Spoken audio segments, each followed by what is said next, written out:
Hello!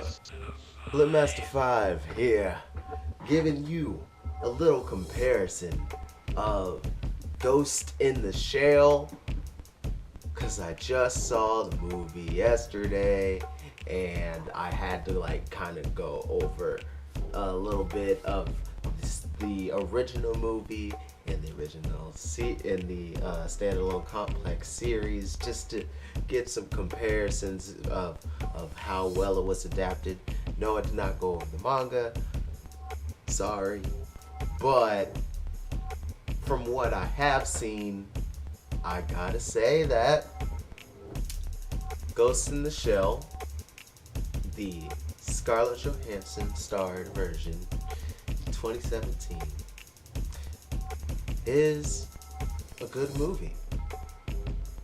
Yep, it is a very good movie.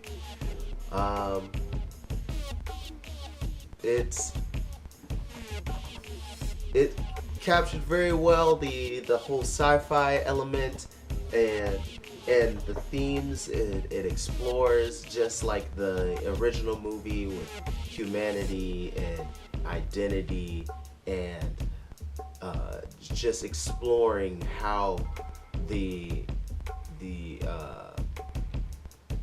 blending of technology and man can really pan out. That is definitely explored very, very well in this movie. And the action in it is top notch. There's a few chops in the action scenes that I would say is a little too much. Some of the pacing at a couple of parts is a little slow, but when you think of what it was adapted from, which is mainly the original movie, it plays around with a little bit the same pacing that has, because there's different moments in that movie as well that are a little bit slower and have you really delve into the world through the art. So this time with the CG, which is very, very prevalent, but pretty well done. There's just a few things I gotta say though. It is an okay adaptation. Good movie, but okay adaptation. During the lead up to the movie, everybody was wondering, okay, is it going to be an exact direct adaptation of the movie? Is it going to have parts of the show? Is it going to have other things from the manga? What's going to be, the makeup of this film, since there's a lot of material to come from, but a lot of people are familiar with the original movie? Is it just going to be a live action version of that? It is not an exact copy of the animated movie. What it is like a mishmash of, I'd say, that and a little bit of the plot of standalone complex second gig. Because instead of the puppet master being the main person that they're dealing with, it's more so Kusei from second gig. But it's still not exactly like that either. So,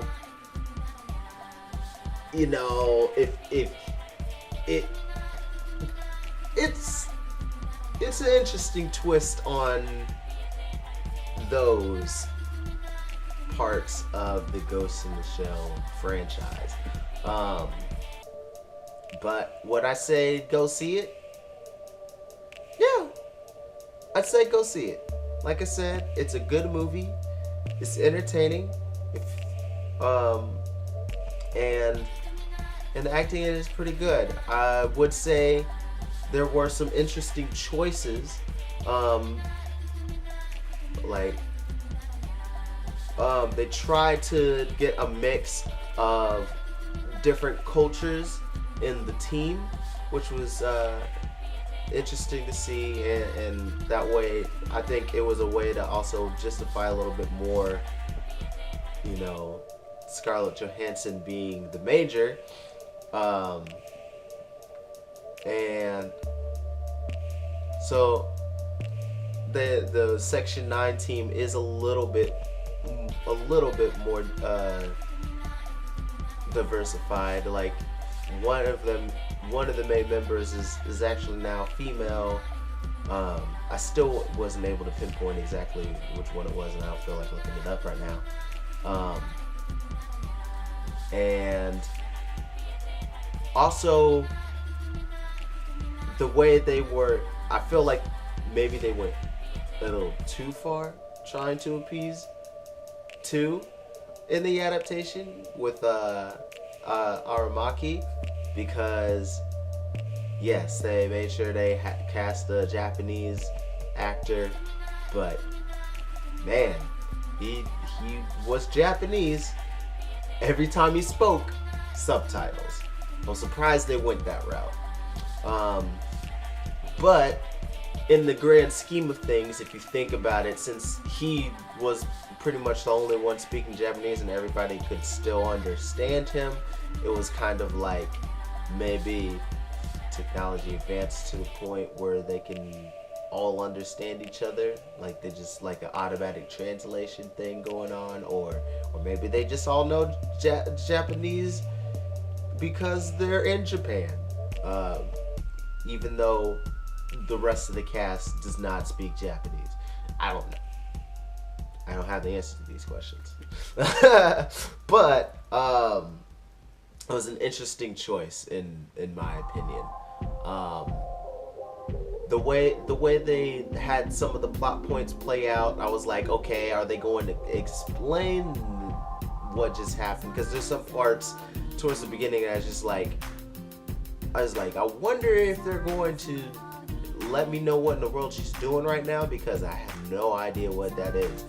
And then there's just like subtle answers to those questions as you go later on in the film. I was like, okay, well, they answered it, but some people who aren't quite paying attention may not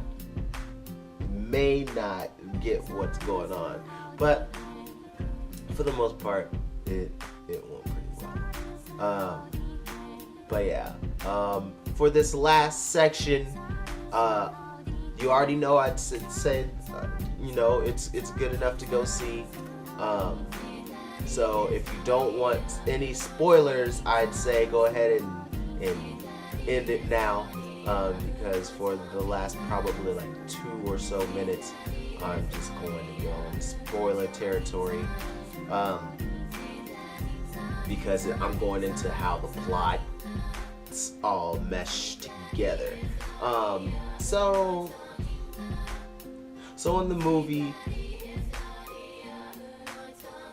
Scarlett Johansson's character is kind of given false memories, and the ghost in the shell actually is Motoko Kusanagi, but you know, they rewrote her memories to be some other chick whose name escapes me, but they mainly just call her Major throughout the whole movie anyway. She says her name a couple of times when they ask for the consent part, but the way they said it made it hard for me to clearly pinpoint what name she was saying. But oh well, that's a whole other thing. Anyway, so it has to do with her just trying to figure out like if she really is human, because she is a fully cybernetic body. Her whole body, except for her brain, is a robot. So she just feels displaced in this world where she's pretty much like the first fully cybernetic body. which is something that is explored a little bit in the movies and shows. So that was nice that they kind of had that. And another thing with having the Kusei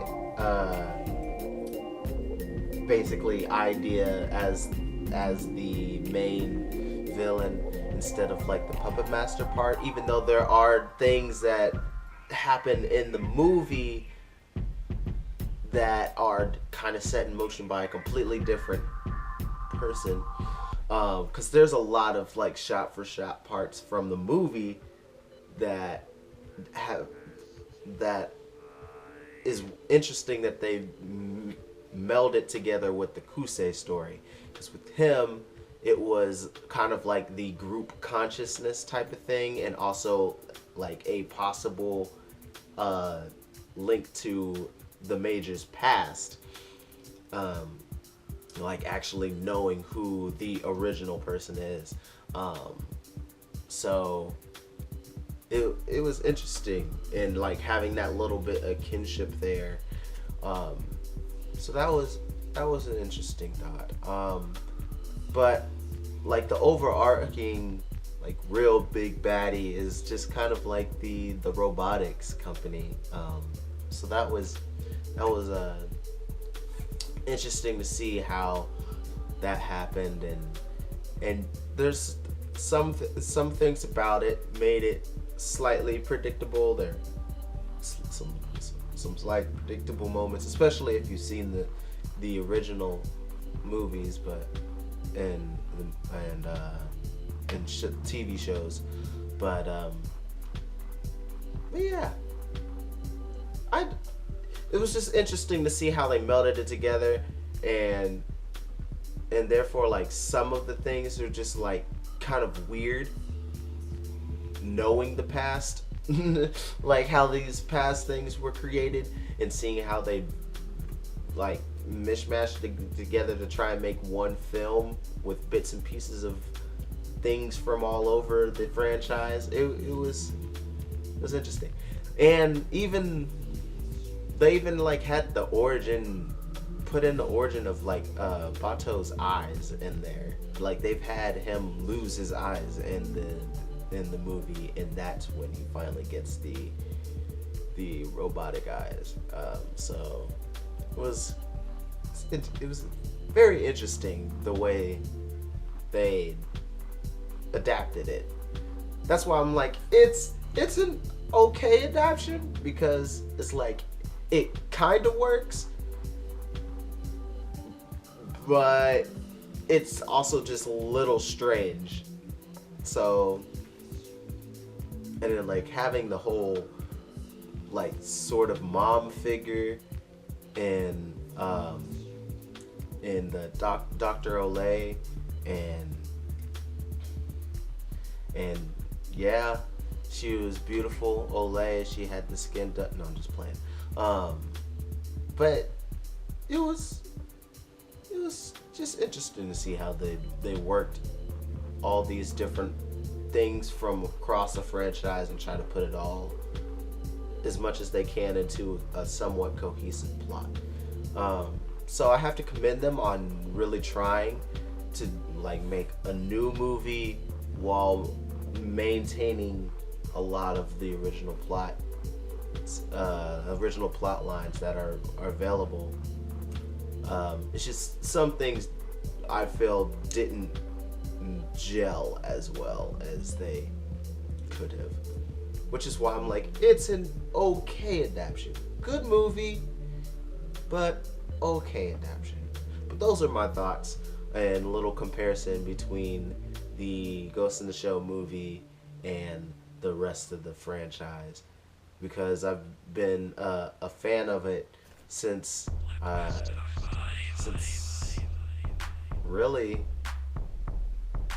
late teen years, because that's when I finally went back to go watch the whole thing and really dive in, because beforehand in my early teen years it was a little too dense for me. But yeah, I'd love to see what you guys thought in the comments below. I really want to check that out. And if anyone has any requests for any other type of movie comparisons or something like that, or if you'd want to see something be reviewed from myself, just let me know. And yeah, until next time, guys, much love, peace. Peace.